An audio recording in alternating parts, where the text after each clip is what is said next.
Comments left on my channel. Why do people wear caps inside? Most rude. And why do so many cough so much?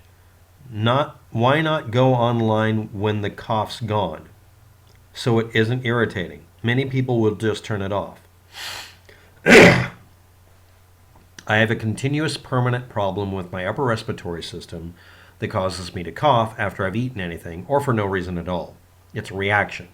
Can't make it stop, and if I take medication that gets rid of it or get surgeries to take care of it, that and the fact that I have upper respiratory damage, this would be prohibitively expensive and, more importantly, probably wouldn't work.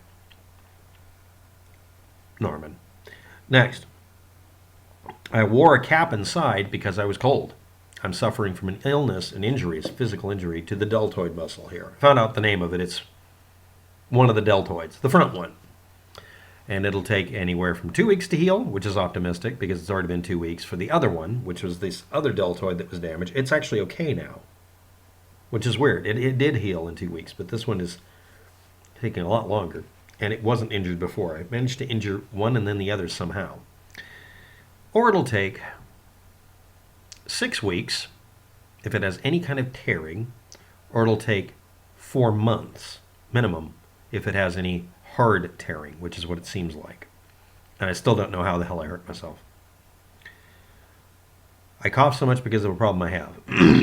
If I only go online when I don't have a cough, when I start talking, the vibration of my voice causes what's left of the villi in my lungs and upper respiratory system to make me have a need to cough.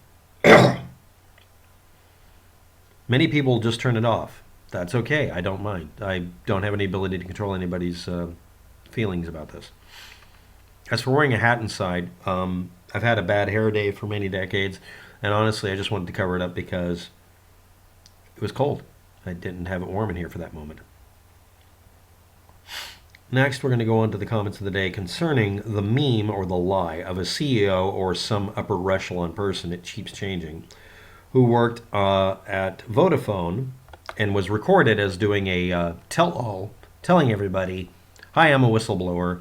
I'm an upper-level management or a business department or business unit director at one time from 2013 to whatever." So I got asked by Rayco, who's got a useful YouTube channel, except that he posted one video that has to be conspiracy theory stuff, but the rest of his stuff is normal stuff. His own content is fine. I'm going to watch the little dirt puppy video you got for the groundhog. But anyway, or I think it's a groundhog.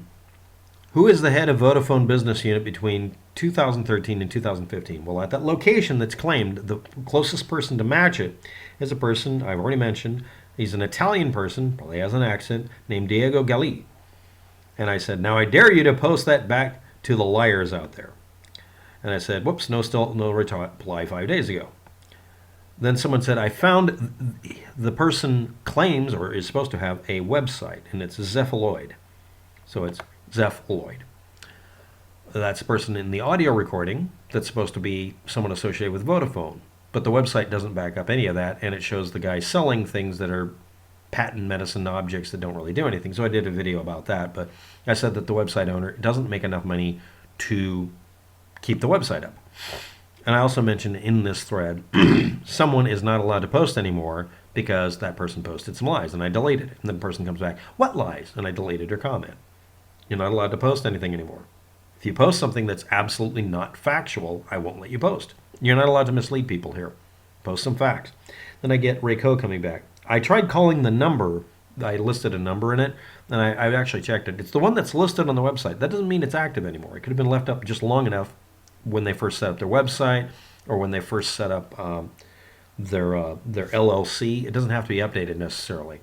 United Kingdom laws don't actually require it. And the 1-800 number is supposed to be dialed from within the United Kingdom to the 1-800 number system they have.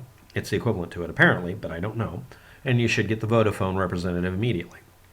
I live in Montreal, Canada. What's the full phone number? Does he have a Facebook? The individual person, I couldn't find any more information than that. So I don't have it. So I'll just address it here. I can't find any more information than that.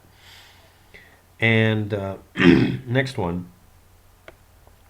Someone posts the CEO name for the company Vodafone in 2013. That's useful, but the claim originally, by the person's own admission, is that they're just a person who works effectively at a business park at a small building in the United Kingdom. They're in the business unit, basically sales. There's no reason to assume that this person would have any technical knowledge. And in fact, most of the time, salespeople are required to not have technical knowledge or have a ridiculous level of it. And the claims made in the video and audio recordings you've all heard, that's supposed to be the CEO or whatever, shows the person has no knowledge of what they're talking about. Basic, simple mistakes, done. And I'm not going to evaluate it any further. Once they make some basic mistakes and provide a non-corroboratable story, or I'm able to check it and find out they can't be the person because it doesn't have an Italian accent or Greek accent or any other kind of accent, I'm pretty sure that we're dealing with a dead deal. So I'm going to answer it here. And after I get done with the video, I'm going to go to Ray Coe's channel and look at the little critter video he posted. And Dane, thank you for posting the CEO name from 2013. I think I posted that in the video. I don't know. I'll double check it, or I don't think it's really relevant anymore because the original claim that people are misinterpreting was that he wasn't a CEO. He was the head of the business unit in a specific part of Britain. So to review, my imperfections during the video, if it bothers people, it's okay if you don't want to watch the video. I can't make these go away, and after 2 or 3 takes, it's too much work. This is the second take, if anybody's curious. Next, I thank Ray Coe for responding. Hopefully I didn't take him off. Next, this is a dead story as far as I'm concerned. Unless somebody can find out, unless that person comes back and says, oh, really, my name is Professor Shimchuk, or whatever his name is. Unless we get something else, I don't think there's anything to go for with it. I can still get a refill coffee. Anyway, next. Actually, I have to get a replacement. Nobody refills anymore. What am I saying? Next, if anybody wants me to dig deeper into it, here's the problem. It's a person claiming 5G is a death ray weapon or some other damn thing, or at least alluding to it being allowed into the conversation. Meanwhile, every person who's ever worked with the stuff, who's actually experimented with radio signals, even trying to make death rays, has said flat out, this doesn't work. The only thing we have that does kind of work, and I have to point this out, is there's a piece of equipment. It doesn't work at exactly the same frequency, but it works at a specific frequency that will cause a person's skin to hurt. You have to use a ridiculous amount of power. And it can be blocked. And more importantly, you're blasting somebody with hundreds and hundreds of times more energy than you would get from a cell tower. So the idea that this is some sort of death ray to cause cancer or sterility or mass genocide or specifically attacking your group is kind of hokum. Next, you understand that if obviously you can feel this, it's specifically designed to disperse crowds. So the claim, and of course it isn't 60 gigahertz and it's not the 5G meme, it's a specific set of frequencies. You can look these things up, radio frequency, crowd dispersal, that sort of thing. It's actually considered almost a directed energy weapon. It's not really, it's a pseudo-directional energy weapon. Also, the other thing is that people who operate it do get exposed to a lower wattage of it, whether they like it or not, and doesn't kill them, doesn't cause your head exploding. But anyway, again, the original meme is somebody making a claim that doesn't make any sense. And when people repost that on the internet, it proves that they don't care about whether or not something's confirmed in any way. If your entire existence on Facebook is to look up odd stories and weird stuff, I recommend Twilight Zone episodes. The reason I'm saying that isn't to be a joke. If you watch Twilight Zone episodes and you read lots of sci-fi, which apparently a lot of you don't, you start recognizing tropes and methodologies for storytelling.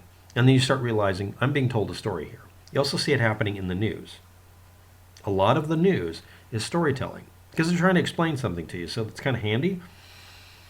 But it does cause most of you to go on, get on your guard when it comes to mainstream media. But for some reason, if it's alternative media, people just turn off their thinking caps. Sorry. And most of the proponents of this also kind of out themselves as not being reliable sources either. So that's kind of my opinion on it. You don't have to have the same one. Anyway, I'm off to, I can't use the right one. I'm off to enjoy watching a little critter video. Thank you, Reiko.